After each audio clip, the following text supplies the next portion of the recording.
निडर, निशंक और निश्चल गति से अविरत यात्रा कर रहे नीलकंठ वर्णी की जीवन शैली एक योगी की परिभाषा को जैसे उन्नत कर रही थी। जो कुछ भी भोजन मिले उससे निर्वाह कर लेना उनकी आदत बन चुकी थी।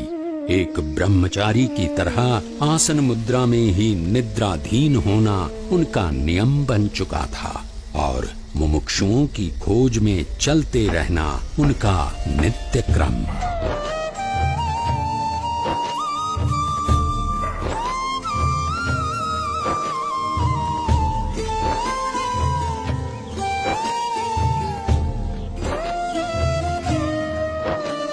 नैमिषारण्य की धरती पर जब नीलकंठ वर्णी का आगमन हुआ तब उनकी भेंट वहां वर्षों से योग साधना कर रहे मुनिगण से हुई।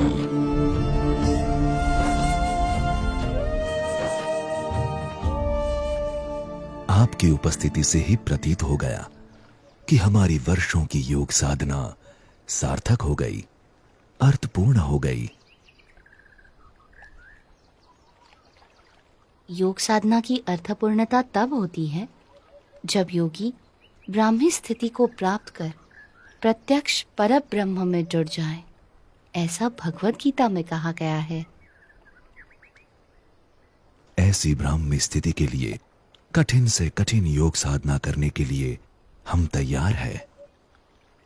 उसके लिए सर्वप्रथम अपनी आत्मा, ब्रह्म और परब्रह्म के स्वरूपों की भिन्नता को यथार्थ रूप में समझना आवश्यक है। हमने इतनी साधना की किंतु आज तक ऐसा कुछ तो सुना ही नहीं।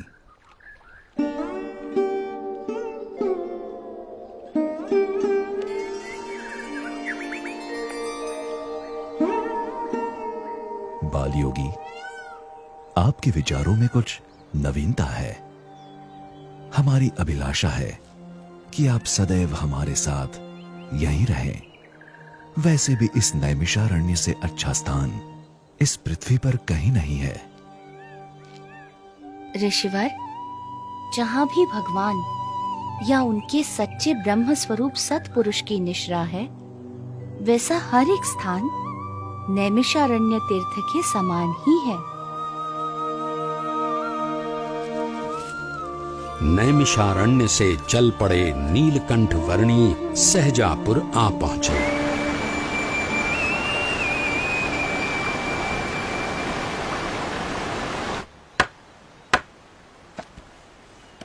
अरे देखो वो कौन कूद रहा है। अरे अरे अरे रुको, नदी में मत कूदना, भयानक तूफानी बाढ़ चली है।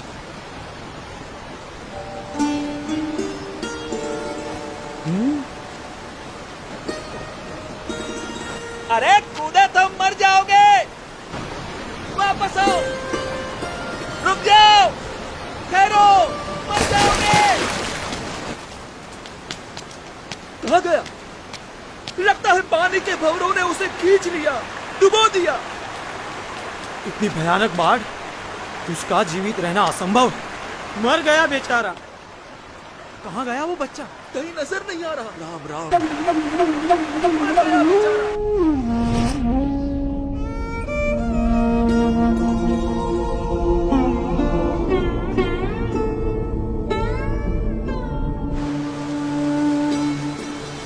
कहीं नजर नहीं आ रहा। पानी के भंवरों ने उसे खींच लिया। राम राम।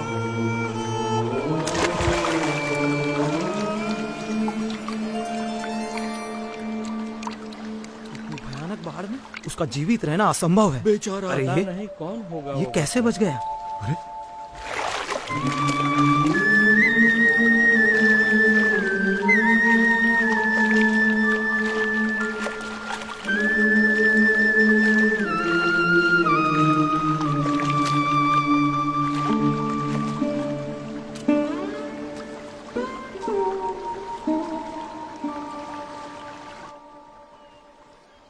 आप इतनी सहजता से इतनी तूफानी बाढ़ में कैसे कूद गए?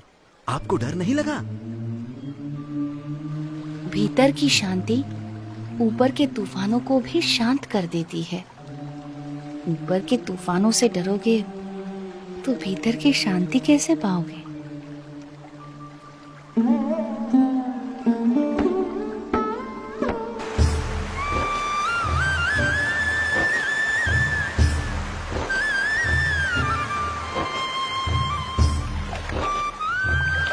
नीलकंठ वर्णी के निरंतर अथक रूप से चलते चरण उन्हें जहां भी ले जाते थे वहां कोई न कोई किसी न किसी रूप में उनसे जुड़ जाता था। बरेली गांव में भी कुछ ऐसा ही हुआ। अरे पिछले साल तो इतनी बाढ़ आई थी कि गांव के सारे घरों में पानी घुस गया था। यहाँ तक कि हमारे खेतों में भी फसल बर्बाद होते होते रह गई थी। हम भी अपनी भेड़ बकरियों को बड़ी मुसीबत से बचा पाए थे। वैसे भी कुदरत के सामने हम क्या कर सकते हैं? जो भगवान चाहेंगे वही होगा, सब उसके हाथ में है। हाँ, सो तो है। हरि करे सो होय, जगत में हरि करे सो होय। चाहे करे नर कोटि उपाय, कर कदू जो कोय जगत में हरि। अरे रुक क्यों गई? गाना। हाँ? कितना प्यारा बच्चा है। केवल बच्चा है या कुछ? इतना छोटा बालक और योगी।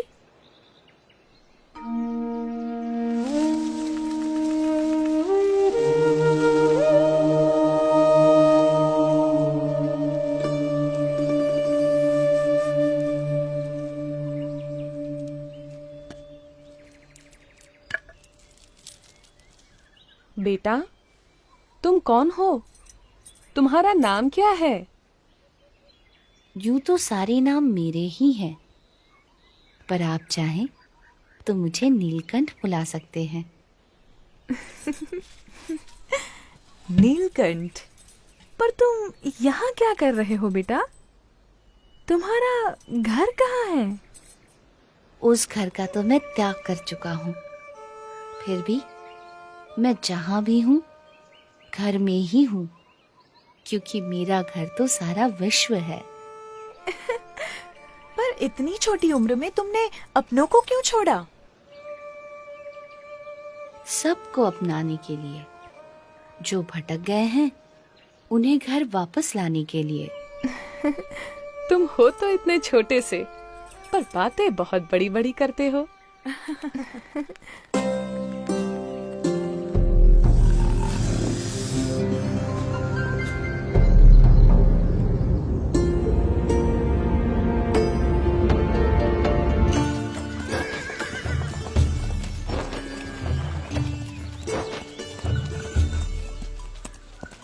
भैया, यहाँ आसपास में कोई जगह है जहाँ नारद जी ने तपश्चर्या की थी?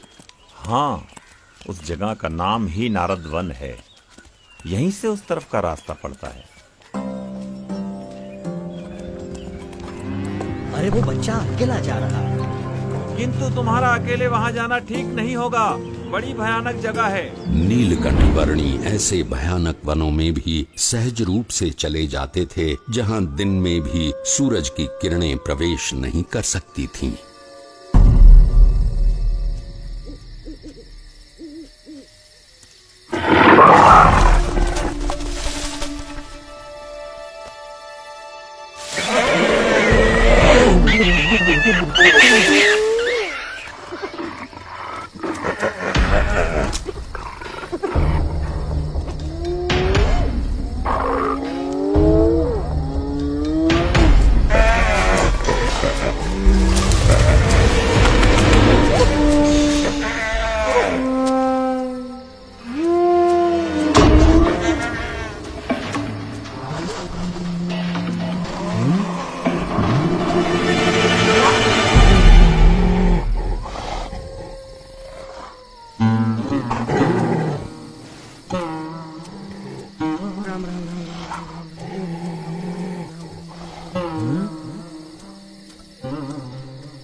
सुबह हो या शाम, दिन हो या रात, ऐसे अनेक बीहड़ वनों को पार करते हुए, कईयों को अपने स्वरूप की स्मृतियां देते हुए, कुछ दिनों की यात्रा के बाद नीलकंठ वर्णी नारद वन आ पहुंचे।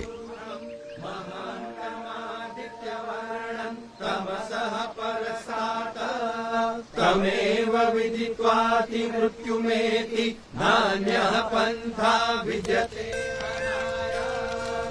पुरुष एवेदगुं।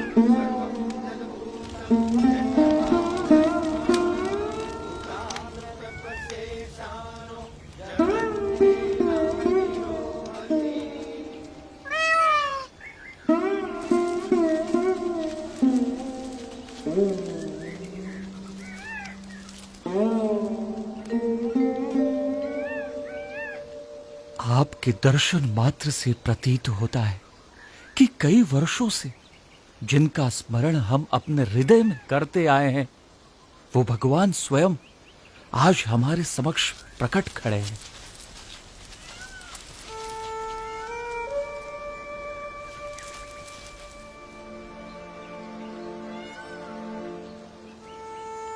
आप सबने परमात्मा की प्राप्ति का जो मार्ग चुना है, उसी में मनुष्य जीवन की सार्थकता है। ये मार्ग विकट है, पर हमें इस मार्ग पर चलते रहना है। चाहे कितनी भी समस्याएं आए, कितनी भी बाधाएं आए, और मृत्यु भी क्यों न आ जाए, किसी भी परिस्थिति में हमें उठ खड़ा होना है।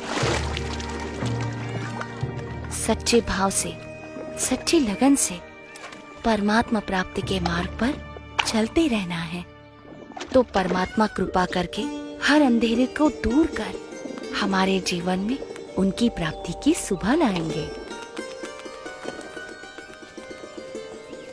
नीलकंठ वर्णी की कल्याण यात्रा में कई ऐसे लोग थे जिन्होंने उनकी सेवा का अवसर जाने न दिया। ये भी ग्रहण कीजिए। चाहे वो कोई सामान्य भाविक जन हो या फिर स्वयं गंगा जी भी क्यों न हो।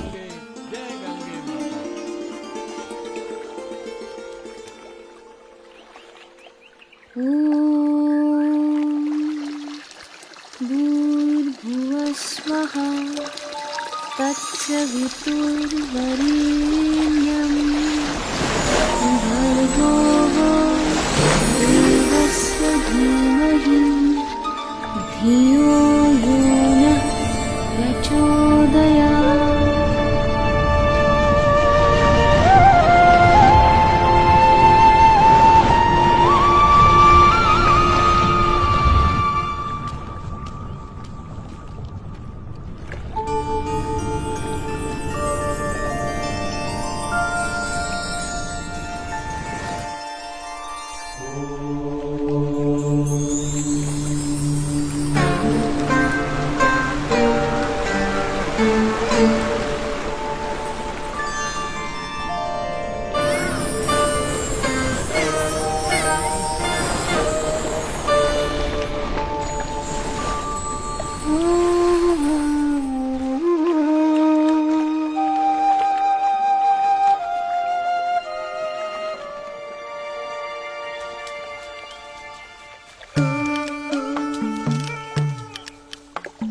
संत मिले कर थाम करावे प्रभु पद में दृढ़ प्रीति। संत मिले कर थाम करावे प्रभु पद में दृढ़ प्रीति।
हरिद्वार में यहां आपको कोई शांत जगह नहीं मिलेगी।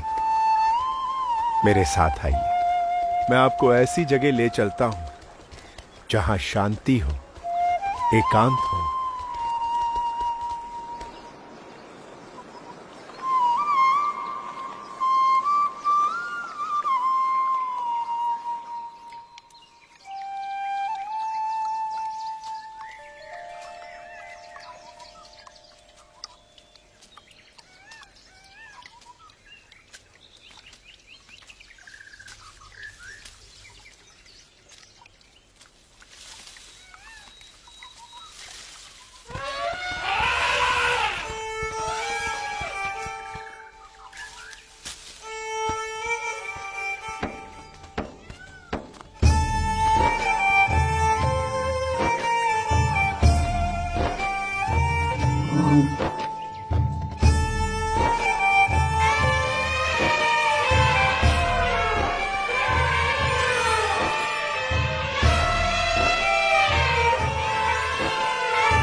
आज तक बहुत सारे साधु, संत, योगी, महर्षि यहाँ आए हैं, परंतु इतने भावपूर्वक किसी की सेवा करते हुए मैंने आपको कभी नहीं देखा।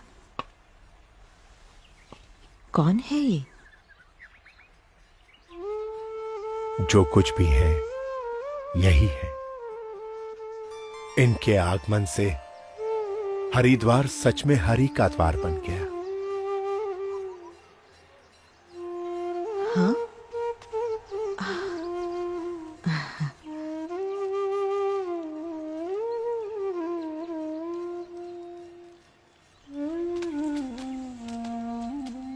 आपकी बड़ी कृपा कि आपने हमें दर्शन दिए।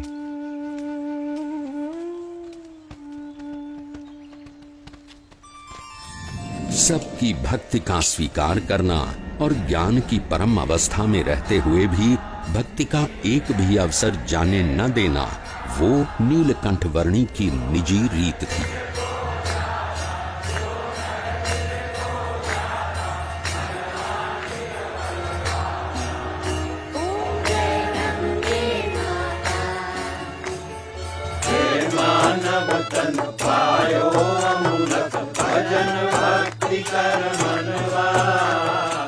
जन्माष्टमी के दिनों में नीलकंठ वर्णी तपोवन आ पहुंचे।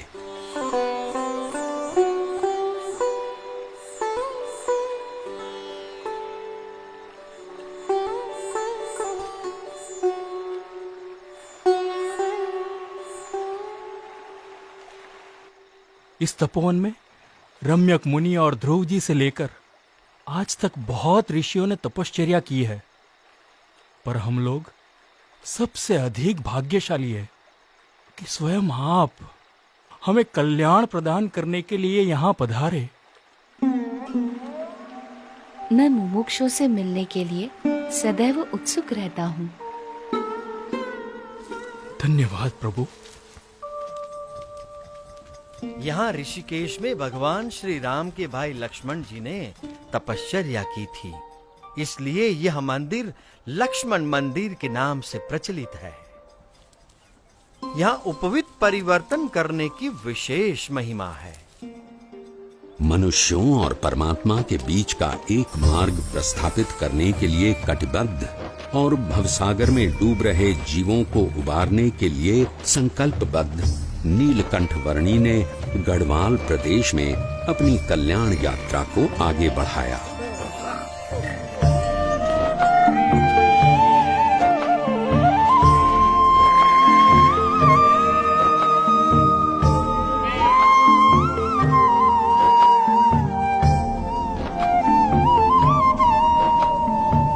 किसी भी परिस्थिति में अपने ध्येय तक पहुंचने की नीलकंठ वर्णी की संकल्प शक्ति के सामने कोई भी विकट रास्ता सरल बनकर रह जाता था।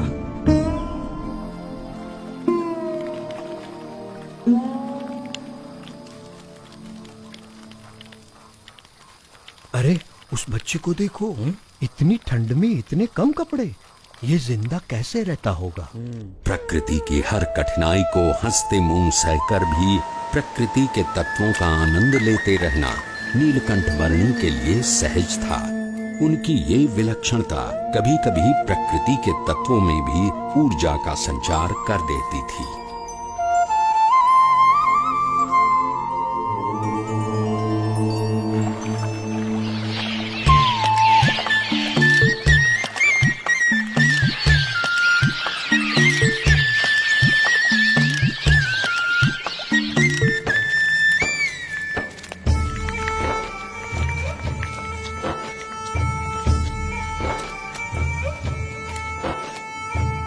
ये मनभंग पर्वत है और वो चित्तभंग पर्वत, और वहां दूर नदी के किनारे जो दिख रहा है वो है श्रीपुर गांव। उस रास्ते से हम ऊपर केदारनाथ जा सकते हैं।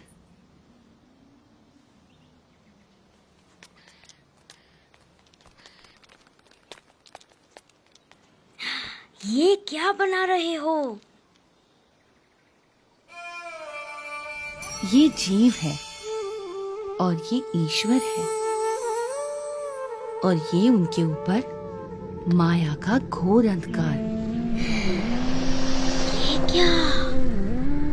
और माया से भी पर ये है ब्रह्म, और सबसे पर परब्रह्म। ये क्या देख रहा है? बेटा, तुमने सन्यास ले लिया है। अच्छा किया है, पर इतनी छोटी उम्र में तुम्हें क्या पता कि कितना संघर्ष, कितनी विकटताएं होती हैं एक सच्चे सन्यासी के जीवन में। यदि पुरुष प्रयत्न में कोई कमी न रहे तो परमात्मा कृपा करके सारी विकटताओं को पार करवा देता है। अगर मन के पक्के हो तो शायद तुम निर्भयता से घने वनों को पार कर लोगे, भयानक जानवरों का भी सामना कर लोगे, और ऐसी कई विकटताओं को पार कर लोगे जो सामान्य मानव नहीं कर पाता। पर सन्यासी का जीवन अपने आप में एक संघर्ष है।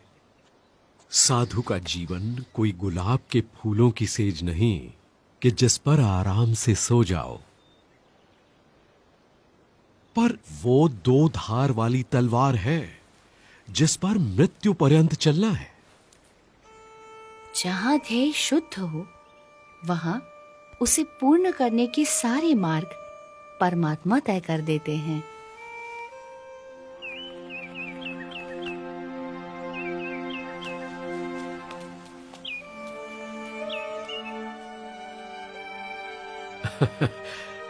बच्चा है पर मन का पक्का है।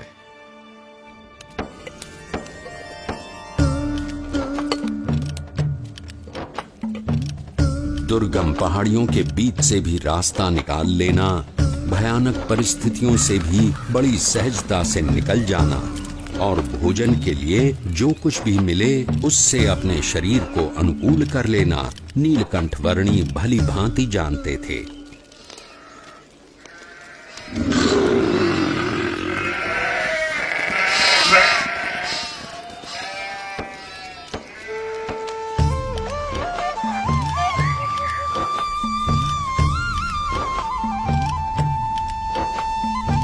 अपनी कल्याण यात्रा के दौरान नीलकंठ वर्णी श्रीपुर आ पहुंचे।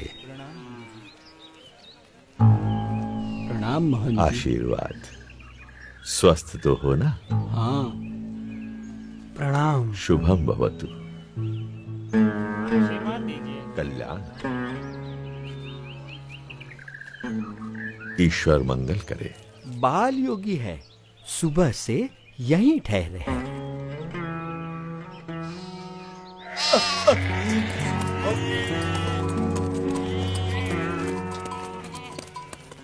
सब सुनिए, संध्या काल हो रहा है, सब सचेत हो जाइए। अपने मवेशियों को घर के अंदर ले लीजिए, बच्चों को भी ले लीजिए, सचेत रहिए। खेलना बंद करो, पता है ना बाहर कितना खतरा है।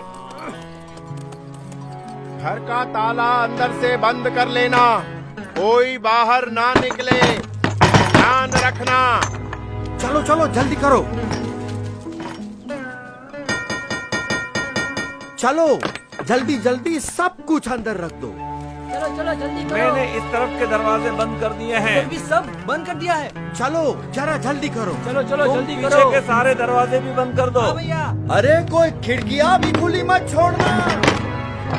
अरे सामान आने के बाद अपने सभी लोगों को अंदर बुला लो, कोई बाहर ना रह जाए। बेटे, मैं इस कमलेश्वर मठ का महंत हूं।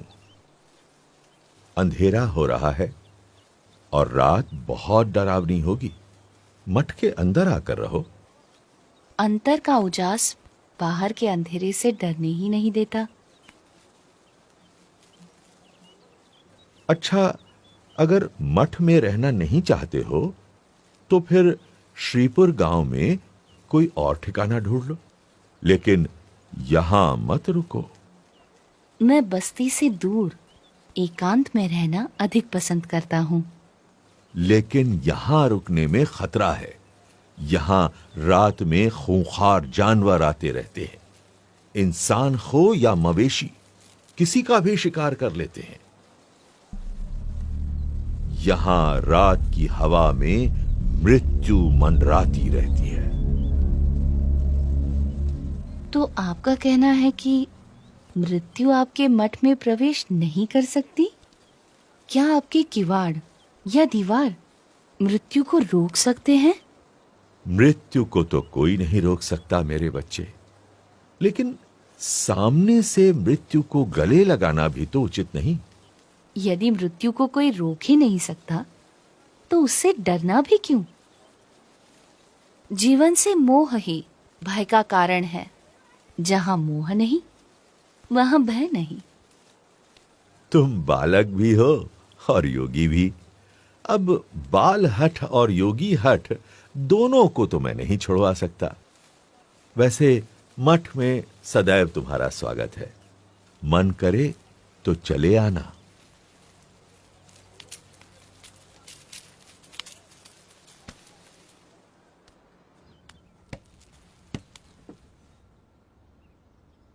मुझे भय है, अगर कोई जंगली जानवर आ गया तो इसकी मौत निश्चित है।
शांतं भवतु, कल्याणमस्तु।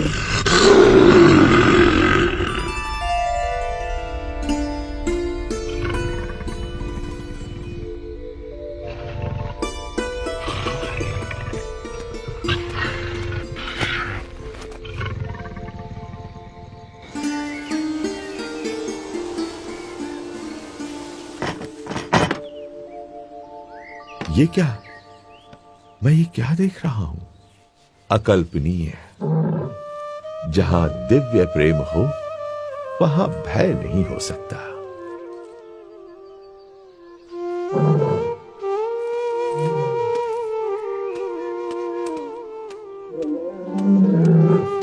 स्वामी, स्वामी रुक जाइए, रुक जाइए स्वामी। स्वामी, स्वामी अब आप कहीं न जाइए। ये मेरा मठ, मेरी महंती, मैं स्वयं, सब कुछ आपका है स्वामी। कृपया स्वीकार कीजिए, स्वीकार कीजिए। मेरा मठ तो सारा विश्व है। उस मठ को छोड़कर मैं इस मठ को कैसे स्वीकार कर सकता हूँ? और इन सब में ही बंधे रहना होता तो घर का त्याग ही क्यों करता?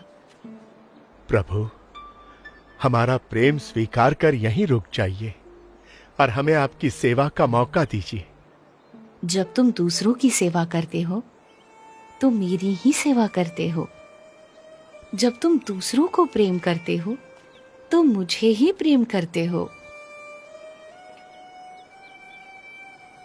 हरेक जीव में बसे परमात्मा के स्वरूप का आदर करना और उस आदर से हरेक को समान भाव से अपनाकर कल्याण के मार्ग पर प्रेरित करना, वो नीलकंठ वर्णी की अनूठी शैली थी। नीलकंठ वर्णी किसी भी प्रकार के भय से मुक्त थे और दिव्य प्रेम से युक्त थे, और इसीलिए कोई भी मुमुक्षु जीव बड़ी सहजता से नीलकंठ वर्णी से जुड़ जाता था।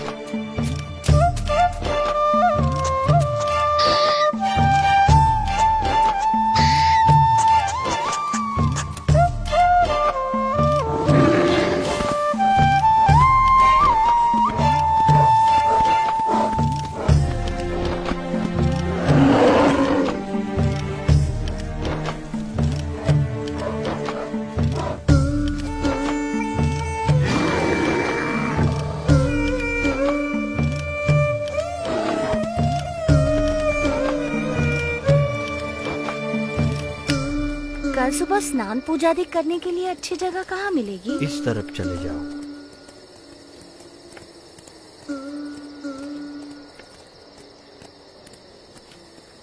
गंगे च यमुने चैव गोदावरी सरस्वती स्नानं करोमि ते जलैः। अन्नं चतुर्विधं स्वादु भोज्यं समर्पयामि।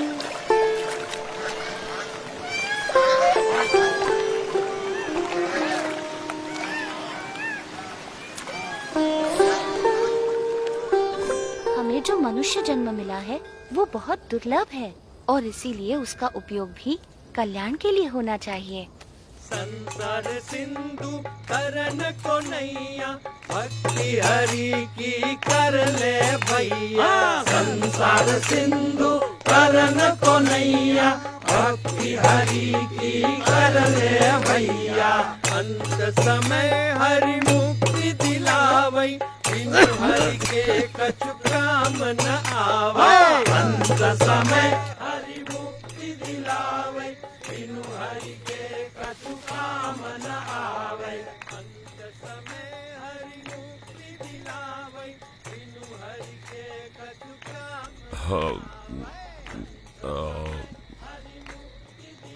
भाई वो अपना मजा ले रहे हैं और हम हमारा। उस नशे के सामने ये नशा तो कुछ भी नहीं है। पर इसमें बुरा भी क्या है, मजा आता है। इस व्यसन से अधोगति है और उस व्यसन से उन्नति। पसंद भी आपकी है और निर्णय भी।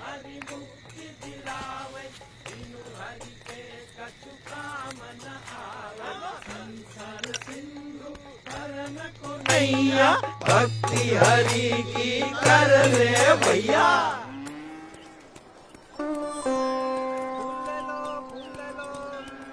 आओ भगवान को चढ़ाने फूल ले लो। आप यहाँ पहली बार आए हैं? हाँ। तो मेरे साथ चलिए, मैं आपको गुप्त काशी के मंदिरों के दर्शन करवाता हूँ। चलो। ये गुप्त काशी का मणिकर्णिक कुंड है। यहाँ एक गौमुख से गंगा जी का पानी आता है और दूसरे गौमुख से यमुना जी का। अच्छा, गंगा यमुना का संगम है यहाँ।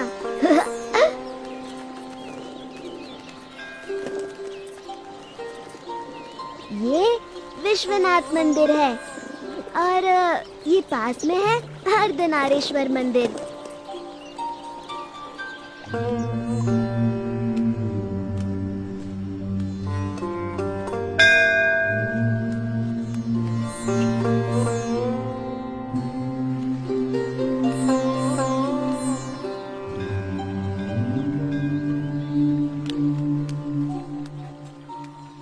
आप कहाँ जाओगे? गुप्त प्रयाग और त्रियुगी नारायण से होते हुए गौरी कुंड और वहां से केदारनाथ। इतना दूर?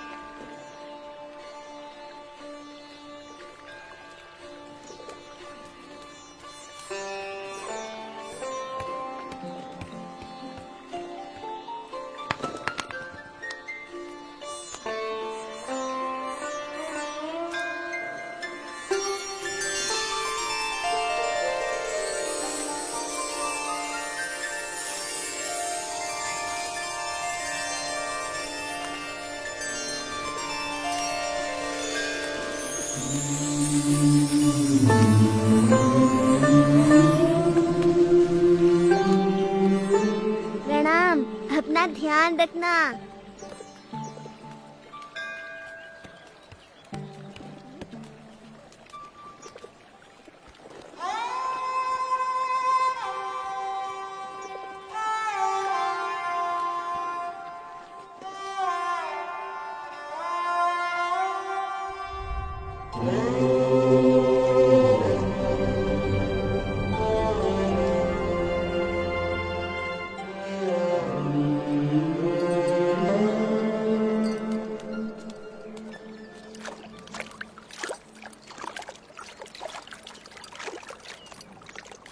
आहा, ये गौरी कुंड भी ऊपर वाले का चमत्कार है।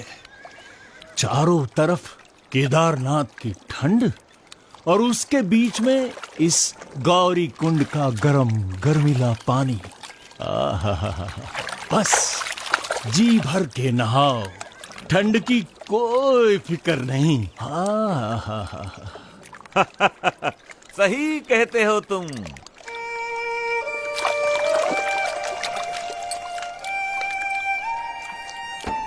गौरी कुंड से नीलकंठ वर्णी केदारनाथ की ओर चल पड़े। कोई भी ऐसा संजोग नहीं था जो इस 11 वर्षीय बालक की कल्याण यात्रा में बाधा डाल सके, चाहे वो शरीर की थकान हो या विकट से विकट रास्ता।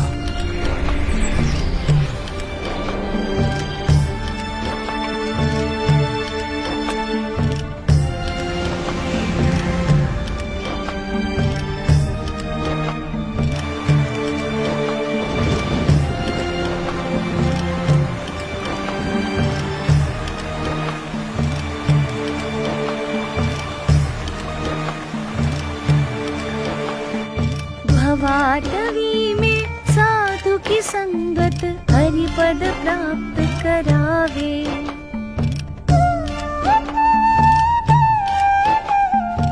हो साक्षात केदारनाथ। जय केदार।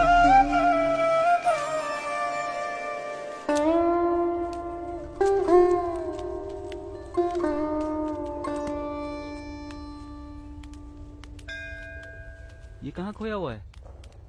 अरे किस दुनिया में हो भाई? साक्षात नारायण की दुनिया में। हाँ? क्या? कहाँ? मुझे इन वर्णी में साक्षात नारायण भगवान के दर्शन हो रहे हैं। तुम भी दर्शन कर लो। साक्षात भगवान नारायण। हाँ। ओह प्रभु, साक्षात नारायण। धन्यवाद, धन्यवाद। प्रणाम प्रभु। प्रभु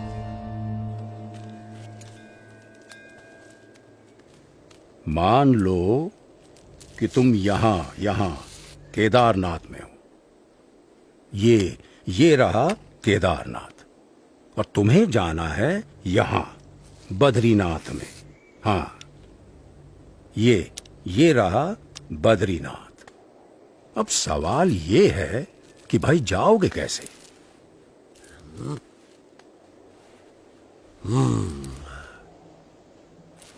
तो तुमको जाना पड़ेगा पहले ज्योतिर्मठ, ये यहां पर, और फिर यहां से ऊपर ये हाँ यहाँ तुम पहुंचोगे बद्रीनाथ।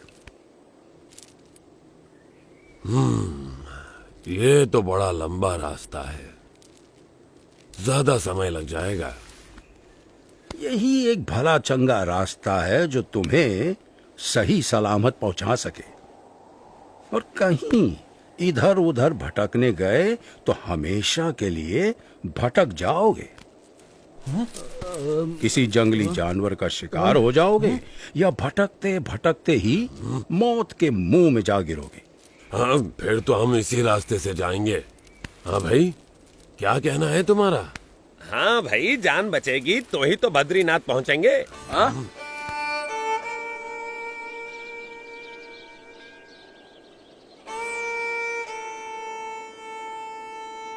थोड़ी देर ज्यादा लगेगी पर जिंदा तो पहुंचेंगे।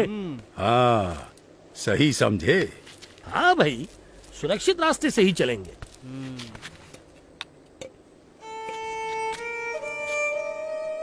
केदारनाथ से सीधे बद्रीनाथ जाना असंभव भी तो नहीं है।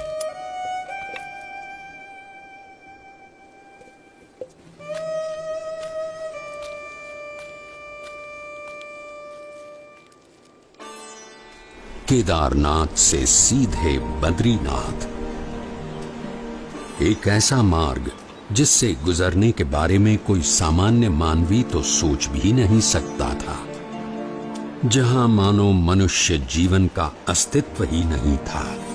ऐसा कुछ भी नहीं था जो मनुष्यों को जीवित रहने देने का कारण बने। अगर कुछ था तो बस कदम कदम पर खतरा।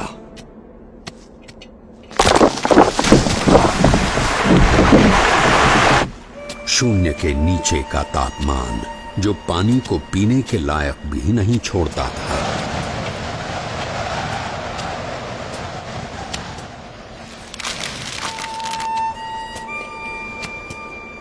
मीलों तक फैली हुई बर्फ जैसे विपत्तियों का महासागर और हर क्षण मृत्यु का आह्वान।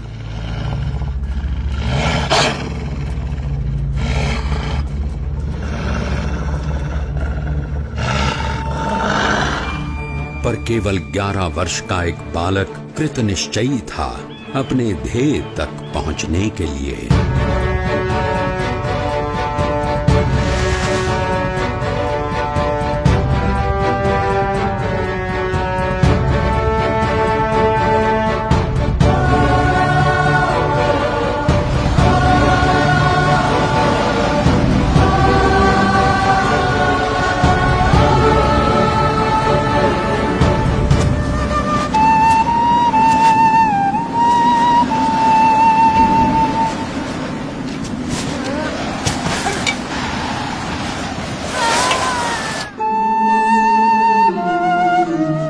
परमात्मनि यो रक्तो विरक्तो अपरमात्मनि।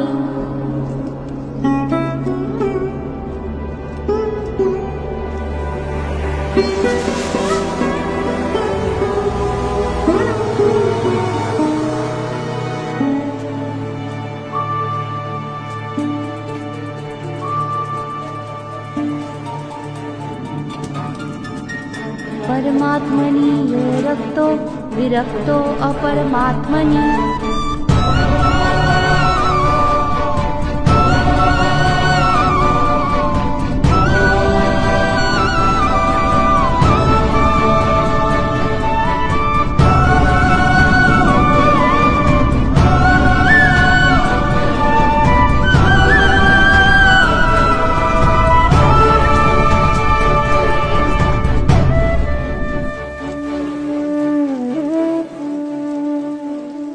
इस ठंड में हम लोग यहाँ कंबल ओढ़कर भी ठीक से सो नहीं पा रहे। और वो बच्चा नंगे पांव, खुले शरीर, केदारनाथ से सीधे बद्रीनाथ के विकट रास्ते पर अकेला चल पड़ा है। क्या हुआ होगा उसका?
ऐसा क्या था जिसके कारण कोई भी प्रकार की परिस्थिति नीलकंठ वर्णी को रोक सकने में असमर्थ हो जाती थी।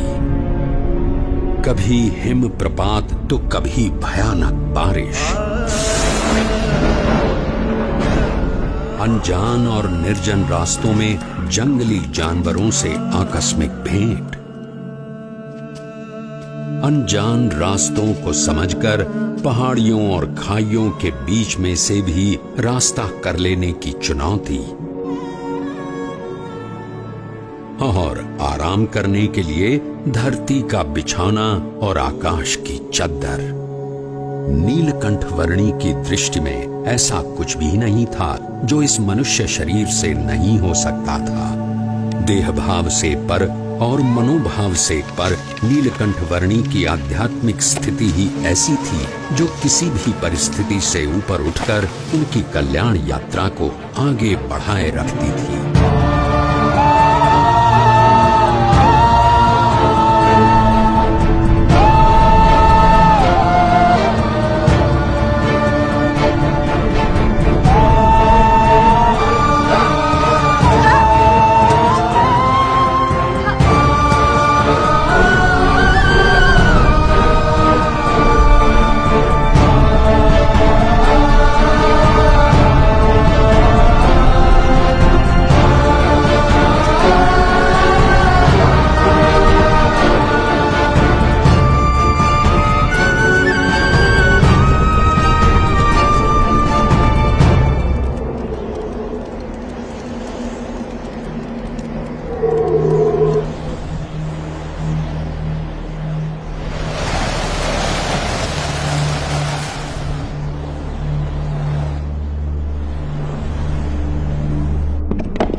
ऐसे विपरीत हालात में भी अपने नियम, धर्म और अपनी भक्ति के नित्य क्रम के साथ कोई भी समझौता न करके भक्ति की प्रणाली की पुष्टि करता हुआ एक ऐसा उदाहरण नीलकंठ वर्णी ने प्रस्थापित कर दिया जो सदा के लिए भक्ति रीति का पोषण करता रहेगा।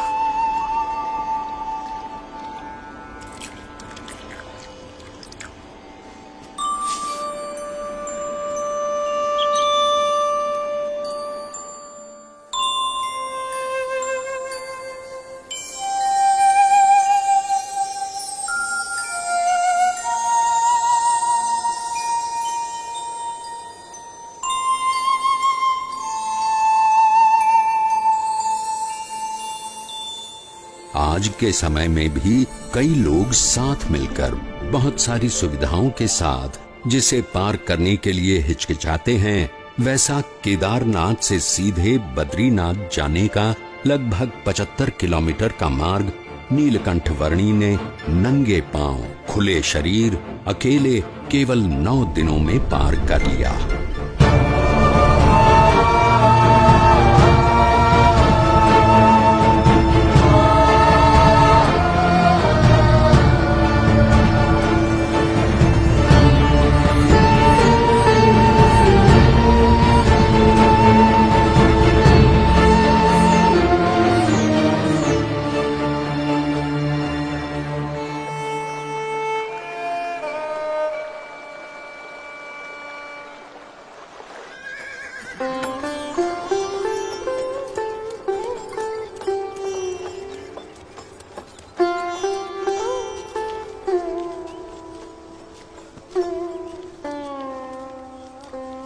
जय बद्रीनाथ विश्वम्भरम, जय बद्रीनाथ विश्वम्भरम, जय बद्रीनाथ विश्वम्भरम, जय बद्रीनाथ। अरे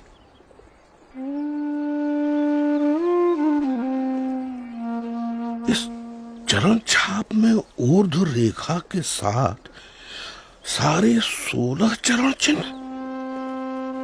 ये तो स्वयं परमात्मा के चरणों की छाप है। कहाँ है वो?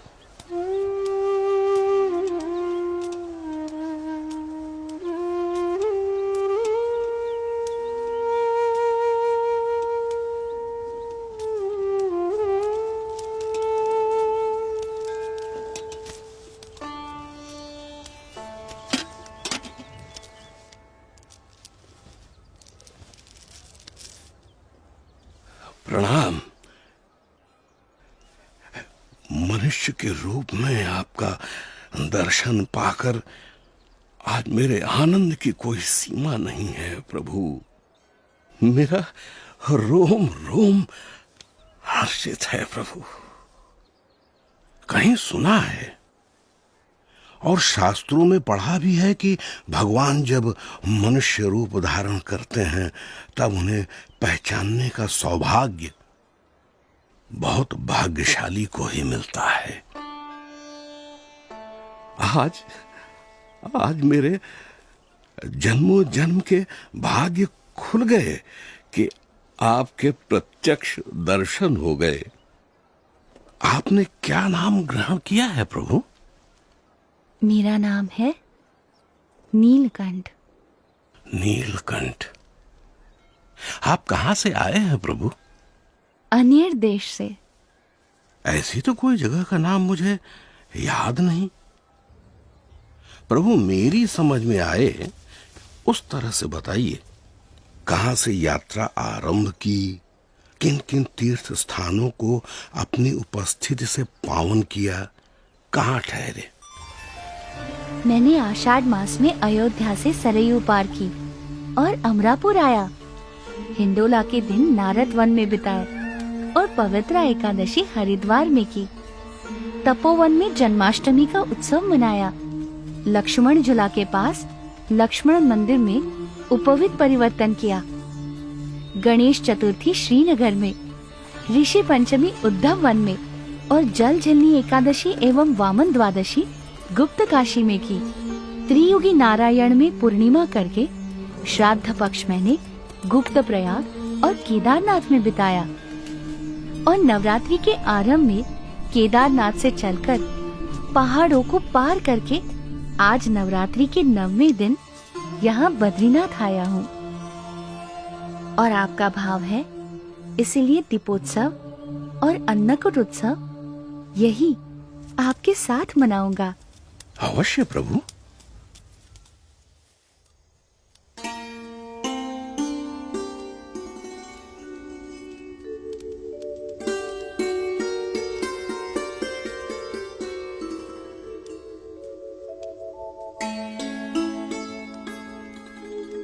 पवन मंद सुगंध शीतल हेम मंदिर शोभितम निकट गंगा बहती निर्मल। बोलो बद्री विशाल की जय। शीत ऋतु में ठंड से बचकर रहने के लिए बद्रीनाथ के लोग भगवान की मूर्ति समेत ज्योतिर्मठ आकर बसते थे।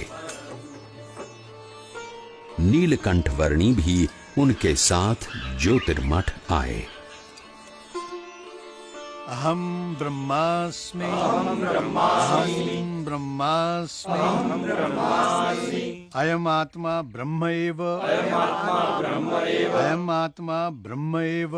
ये सब उपनिषद के मंत्रों का अच्छा पाठ कर रहे हैं। प्रभु ये तो हम सब का नित्य क्रम है।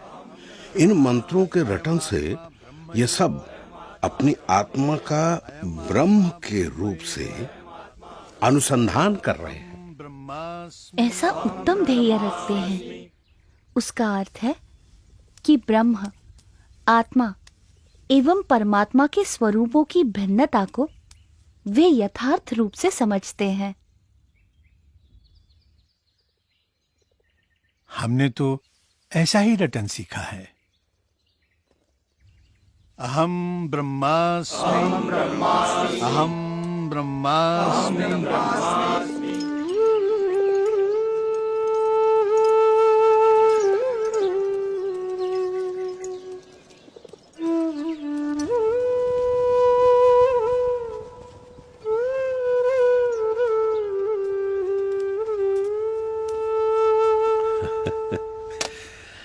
क्या देख रहे हो बाल योगी?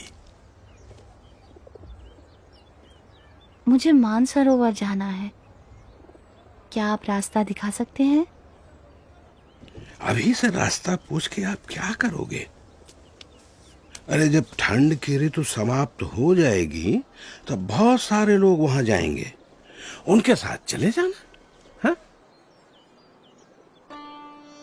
मुझे तो अभी जाना है। है? इस ठंड में? हाँ। मानसरोवर? अरे प्रभु, ऊपर की ठंड तो आग की तरह जलाती है। वहां शरीर का लहू पानी बन जाता है और पानी जमकर पत्थर, और कदाचित उससे बच भी गए तो बर्फ आपको जिंदा गाड़ देगी प्रभु। अरे प्रभु, इस ऋतु में मानसरोवर की ओर जाने के विचार मात्र से भी सब डरते हैं। आप मुझे योगी बुलाते हो ना? हाँ प्रभु। योगी को ना तो प्राणों का भय होता है, ना असफलता का, ना कल का, ना किसी फल का, ना यश का, ना अपयश का।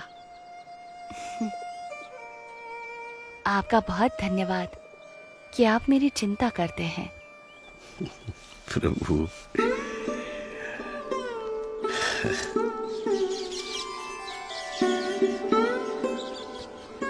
ऊपर की ठंड से बचने के लिए कंबल पर्याप्त तो नहीं है, फिर भी स्वीकार कीजिए।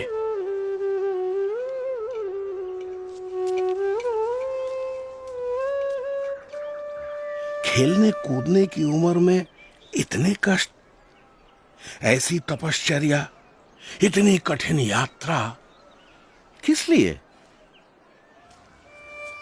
मेरी यात्रा कल्याण के लिए है। मैं आपसे फिर मिलूंगा।